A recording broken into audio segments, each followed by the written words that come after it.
महाभारत के युद्ध के प्रारंभ से पहले श्री कृष्ण हस्तिनापुर शांति का संदेश लेकर जाते हैं। दुर्योधन उस शांति संदेश को अस्वीकार कर देता है। तब कृष्ण कर्ण को उसके जन्म के बारे में बताते हैं। आइए उसी कृष्ण कर्ण संवाद को देखें। वंदे मातरम। आज की प्रस्तुति में हम आपको महाभारत की दो महान विभूतियों के आदर्शों की एक झलक दिखाने जा रहे हैं। एक और है भगवान श्री कृष्ण, जिन्हें योगेश्वर भी कहा जाता है, जो सत्य और धर्म के प्रतीक हैं, जिनकी रणनीतियों ने महाभारत की दिशा ही बदल दी। तो दूसरी ओर है कर्ण, जो अपने मित्रता धर्म के लिए एक आदर्श है। तो आइए देखते हैं कि कृष्ण और कर्ण के धर्म अधर्म के इस संगम में किस प्रकार एक आत्मा और उसके संघर्ष का प्रतीक बनता है। प्रणाम केशव। प्रणाम। हे केशव, मैं जानता हूँ कि आप पांडवों की ओर से हस्तिनापुर आए हैं, लेकिन मैं आपसे विनती करता हूँ, कृपया दुर्योधन को क्षमा करें। उसकी भूल और घमंड के पीछे केवल उसकी महत्वाकांक्षा है।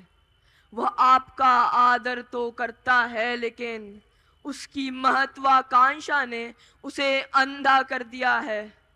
कृपया क्षमा करें।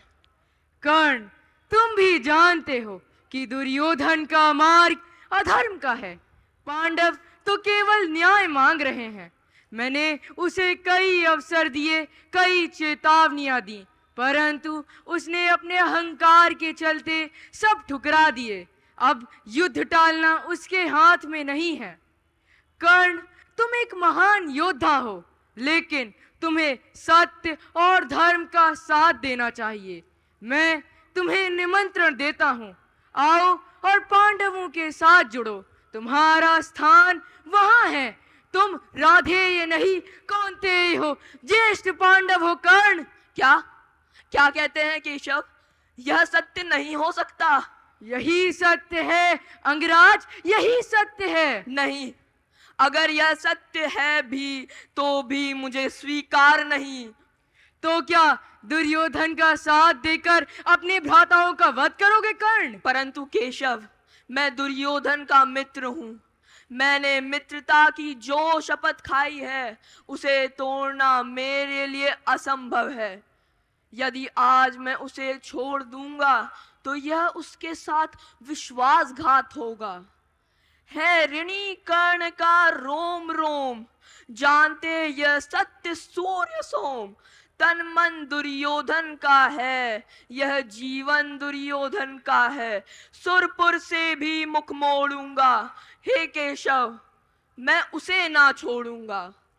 तज उसे यदि भाग जाऊंगा, कायर कृतघ्न कहलाऊंगा। कर्ण, तुम भी जानते हो कि मित्रता तो केवल तभी मूल्यवान होती है जब वह धर्म के मार्ग पर हो। मैं तुम्हें धर्म के मार्ग पर आने का अंतिम अवसर दे रहा हूँ। धर्म के मार्ग पर आने में कभी देर नहीं होती कौन्तेय, कभी देर नहीं होती।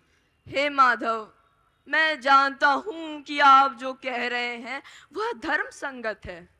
आपका प्रस्ताव मेरे लिए सम्मानजनक है, परंतु केशव, मेरे लिए मित्रता ही सर्वोपरि है।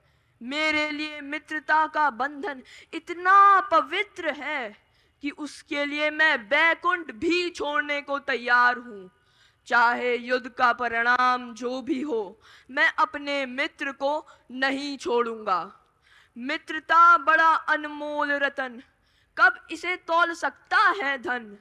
धरती की तो है क्या बिसात, आ जाए गर बैकुंठात।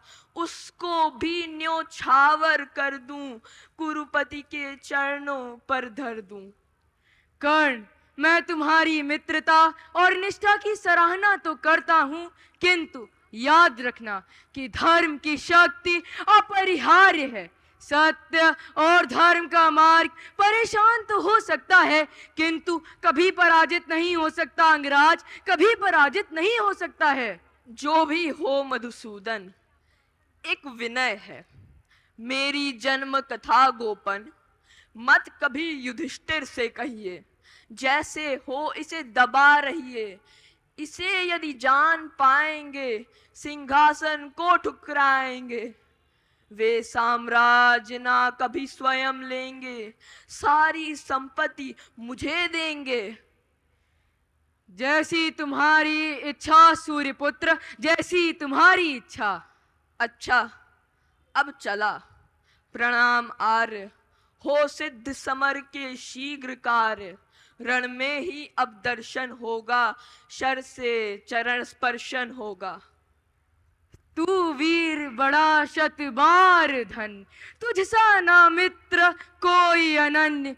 तू कुरुपति का ही नहीं प्राण, नरता का है भूषण महान। इस प्रकार यह संवाद हमें ये शिक्षा देता है कि कर्ण की भांति हमारे जीवन में भी हमको कई कठिनाइयों का सामना करना पड़ेगा। कर्ण के भांति हमें हमेशा अपने आदर्शों को चुनना चाहिए।